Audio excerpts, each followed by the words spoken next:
but I kind of try to distance myself at the same time from Facebook because there's so many privacy issues with that. There's so much. They're gathering so much data on you. You know what I'm saying? Oh yeah, I'm sure they are, and they would regardless. I'm sure any email you send or anything, it's all filtered. Yeah, the private days are all gone. That's for sure. It's a whole new world we live in now. Yeah, Orson Welles, 1984, getting there. Yeah, it's unfortunate, but at least we know about it.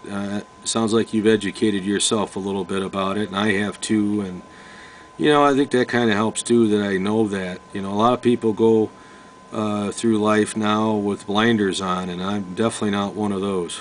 Yeah, I hear you. Especially the last 2 years, I've really been. I've been more conscious of what I say. I'm more conscious of definitely with ID theft because I've had that happen to me before. My brother's had it happen to him twice, and so you just become more cognizant of what you put out there and try to keep a veil of privacy in some way or another. But it gets tougher every day. But you just got to keep educating yourself and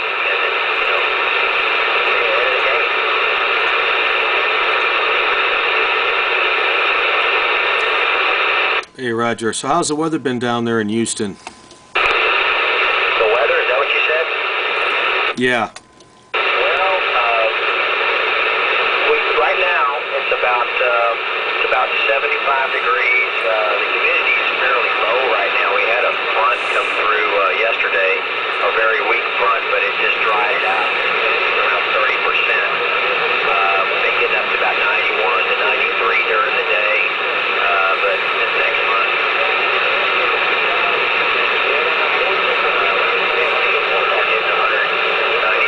somewhere around there, and it just gets, the wind doesn't blow, boy. It's really horrendous down here. It's unbearable heat. Yeah, roger that. Are you still copying me on the double Spooky Bazooka? Yeah, you sound really good. Okay, good. And this is the IMAX 2000. Okay, I can't tell the difference between the two right now. Yeah, I noticed it flipped over. I started to lose you on vertical. That's another thing I love about these antennas. You got more than one. What kind of antenna are you running? Oh, I'm running a little Starduster, a little M400 Starduster, and I've got it up on a pole. I've probably got it up about 40 to 42 feet right now. Yeah, they say those are really good DX antennas. They have great ears. And I read somewhere, one guy said it has a better receive than the IMAX there. Would you say it has a good receive? Oh, I'd say it's excellent. This is my second one.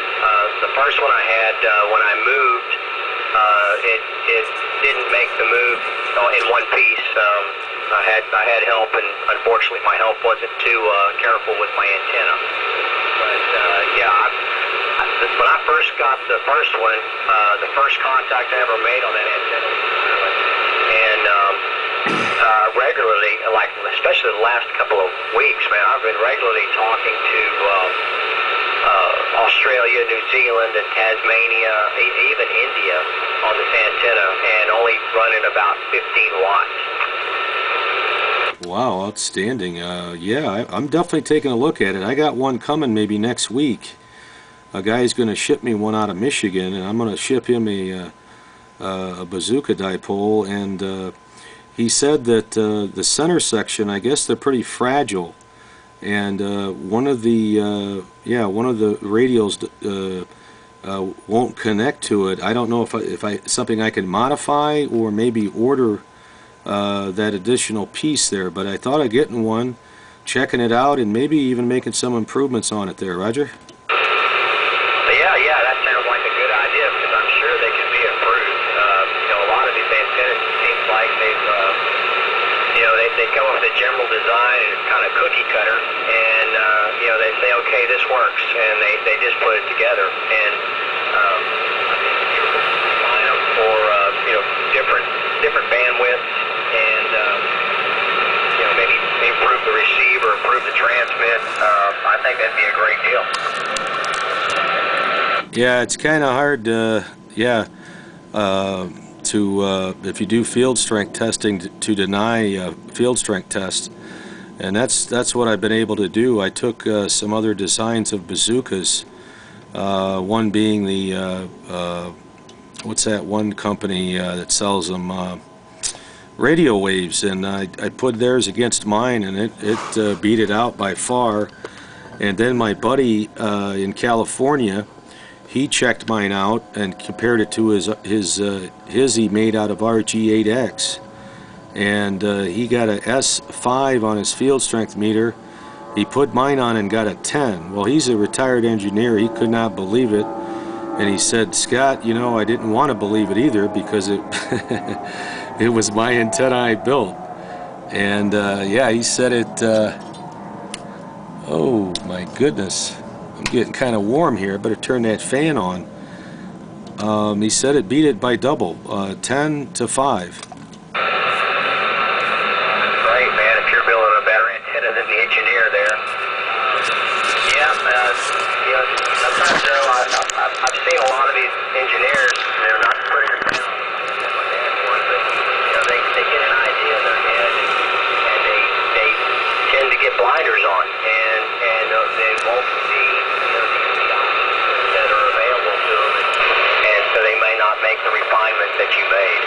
Hey Scott, listen, I'm gonna have to get off here and take care of some stuff here at the house, and I'm gonna have to hit the hay and I gotta go up in the morning, and my dad's camping out this lake, so I'm gonna go check on him. So I'm gonna catch you later on. Definitely email me those links, and I will catch you. I'm usually on 27555 or 27385. On the 555 side band.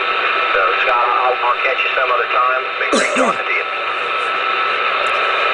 Hey, Roger, John. Same here. It's been a blast, man. I just loved it. Thank you for the great contact, and I look forward to many more.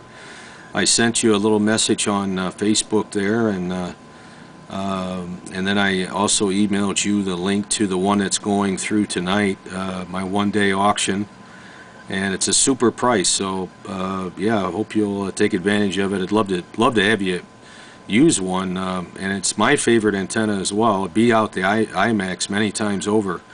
Not all the time, but vertically it beat it out, and I've got tests proving it.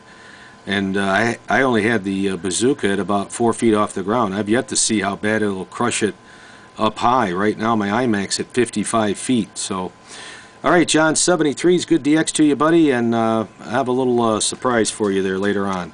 This will be 2 Lima Victor 412 11-meter mud duck. I'll be QRT. Bye-bye.